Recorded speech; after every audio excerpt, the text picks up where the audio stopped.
House Speaker Faustino D., and the honorable members of the House of Representatives, Senate President Pro Tem Sherwin Gatchalian, the Dean of the Diplomatic Corps,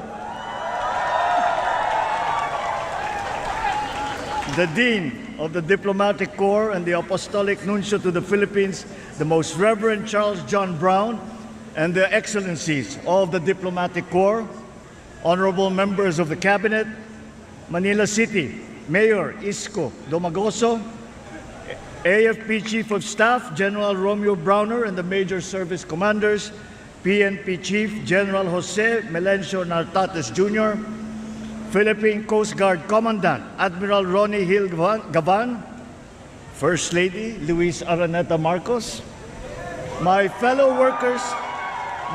workers in government, other distinguished guests, ladies and gentlemen, isang magandang araw po sa inyong lahat. Please.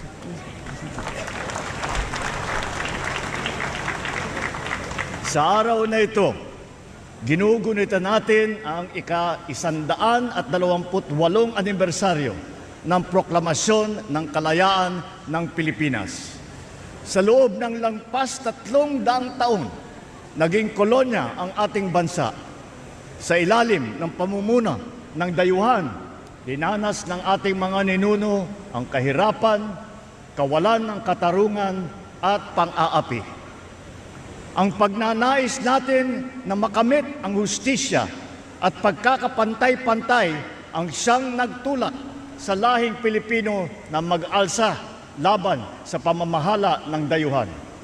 Sina Tamblot, Sumuroy, Daguhoy at Diego at Gabriela Silang ay ilan lamang sa mga naunang lumaban sa mga dayuhan. Ang pag-aalsa sa Bohol, sa Pidig, Ilocos Norte, sa Cavite ay senyales ng mga maigting na pagnanais ng ating mga ninuno na maging malaya. Subalit, dahil sa pagkakahiwa-hiwalay at kawalan ng isang layunin, hindi sila nagtagumpay.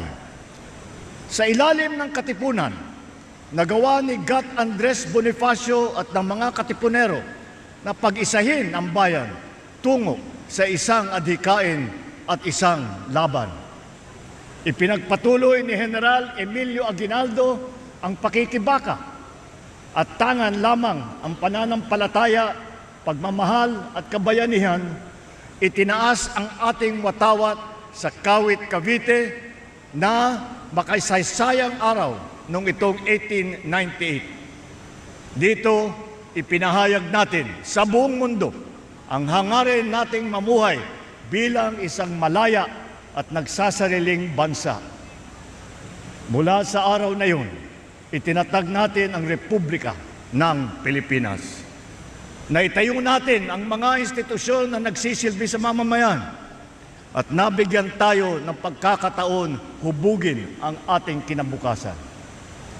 Matapos ang mahigit 1 siglo mula nang makamit natin ang kalayaan, ano na ang nagawa natin sa kalayaang kanilang ipinaglaban?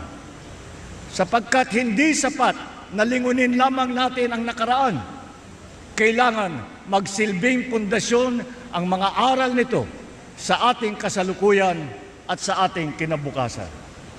Ang ating kasaysayan ay nagturo sa atin na sa pagkakaisa lamang makakamit ang kasarinlan. Na ang tunay na mga pinuno ay yaong nagsasakripisyo ng sariling interes para sa ikabubuti ng bayan. Na ang kalayaan ay dapat na inaalagaan. Gamitin natin ang mga aral na ito upang mapaunlad ang ating bansa at mapalawig ang ating kasarinlan. Maraming hamon sa ating kalayaan at kaunlaran. Nandyan ang mga katiwalian, pagkakakanya-kanya at kahirapan. Nandyan din ang mga pandaigdig na kaganapan at banta ng tinatawag na climate change at kalikasan. Ngunit sa kabila ng mga ito, nananatili ang aking paniniwala at pag-asa sa galing, sipag at kabutihan ng ating lahi, ng lahing Pilipino. Sa maraming pagkakataon na ipakita natin ang ating kakayahan na manindigan para sa tama, na magmalasakit sa kapwa, na bumangon sa harap ng pagsubok. Lalo na sa panahon ng kalamidad, na ipapakita natin ang ating pagkakaisa, pagtutulungan at ang ating malasakit. Sa bawat Pilipino, ito ang aking panawagan. Huwag po tayong mapagod na mahalin, piliin at ipaglaban ang Pilipinas. Ipalalim natin ang ating kamalayan, maging mapanuri sa katotohanan. Gamitin natin sa tama ang ating kakayahan, hindi sa masama. Lumaban ng patas sa araw-araw, huwag pagsamantalahan ang pinagpaguran ng iba. At piliin natin ang ikabubuti ng bayan laban sa interes ng iilan.